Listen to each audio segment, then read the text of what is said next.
안녕하세요. 멋진 아재입니다. 여러분, 주 52시간제의 폐해에 대해서는 여러분들 잘 알고 계시죠? 작년 7월부터 300인 이상 사업자의 주 52시간제를 도입을 했어요. 그러면서 근로자들의 어떤 저녁 있는 삶을 추구하고자 그렇게 문재인 정부 들어서 시작을 했습니다. 그렇지만 이 순기능보다 훨씬 역기능이 많지 않나, 그런 시각도 지배적이에요. 기본적으로 생산성이 그만큼 따라가느냐, 기업 입장에서는 말입니다.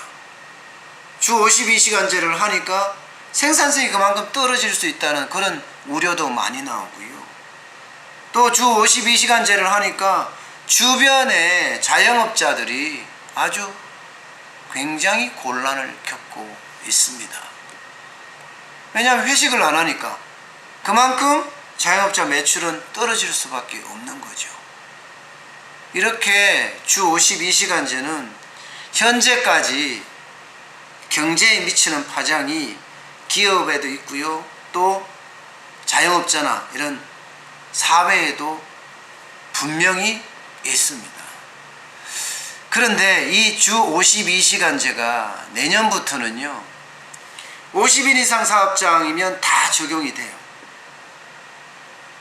쉽게 말하면 중소기업 대부분이 주 52시간제를 실시를 해야 된다는 거죠. 그런데 얼마 전에 홍남기 경제부총리가 인천에 있는 남동공단을 방문한 자리에서 이 좀 문제가 있다.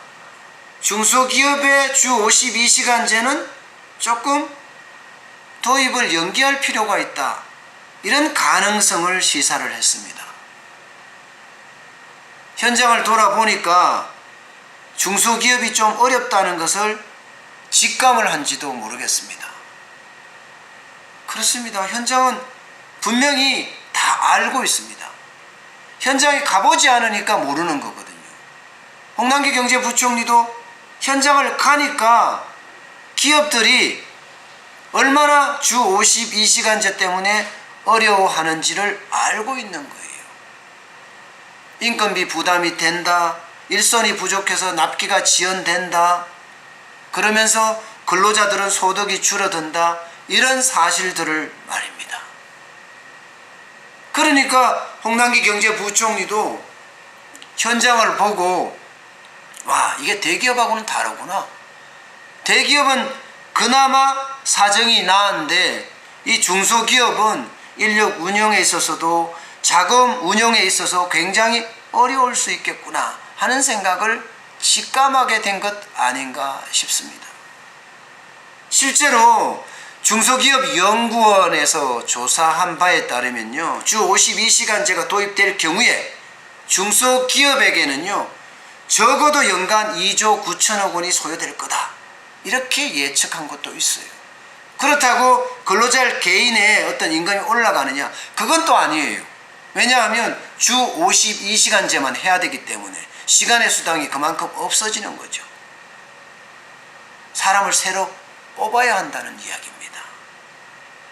사실 이런 상황을 중소기업이 준비를 하고 있느냐? No, 못하고 있어요. 전혀 준비를 못하고 있습니다. 얼마 전에 고용노동부가 조사한 내용도 있습니다. 50인에서 299인 이하 중소기업 2만 7천 곳을 대상으로 실태조사를 했거든요. 그랬더니 주 52시간 초과 근무자가 있느냐 했더니 18.5%가 있다. 또 제조업 중에는 그 비율이 더 높아져요. 34.9%까지 올라갑니다. 이 말은 중소기업이 제대로 주 52시간제를 대비하지 못하고 있다는 소식입니다. 사실 여러분, 지금 중소기업 엄청 어렵잖아요. 세계 경제 어렵죠? 미중 무역 전쟁에, 또 일본하고의 관계 안 좋죠? 일본 수출 규제에, 여기다가 만성적인 경기 침체까지 지금 겹쳐 있습니다. 만약에 이런 상황에서 주 52시간제를 덜컥 도입하잖아요. 그러면 중소기업 입장에서는 인건비 부담 때문에 결국은 문 닫는 업체가 속출할 가능성이 굉장히 큽니다. 홍남기 경제부총리가 현장에서 이걸 본 거예요. 그럼 어떻게 해야 될까요? 문제를 인식했으면 바로 행동에 나서야죠. 지금까지 홍남기 경제부총리는 자고 우면 하는 듯 보입니다. 경제정책에서 소신이 없어요. 그러니까 경제가 이 모양 이 꼴이 된 거죠. 지금이라도 늦지 않았습니다. 청와대 눈치 보지 말고요. 여당 눈치 보지 말고요. 더불어민주당 말입니다. 기획재정부만의 경제의 원탑다운 소신을 가지고 추진해야죠. 강력하게 말입니다. 그래야지 지금 어려워진 경제 자체가 그나마 좀 풀리지 않을까 싶습니다. 제발이지 홍남기 경제부총리께서 경제를 그렇게 현장에서 봤다면 바로 행동에 나서서 대한민국 경제가 조금이라도 희망이 있다는 것을 보여주세요. 오늘 여기까지 하겠습니다. 고맙습니다.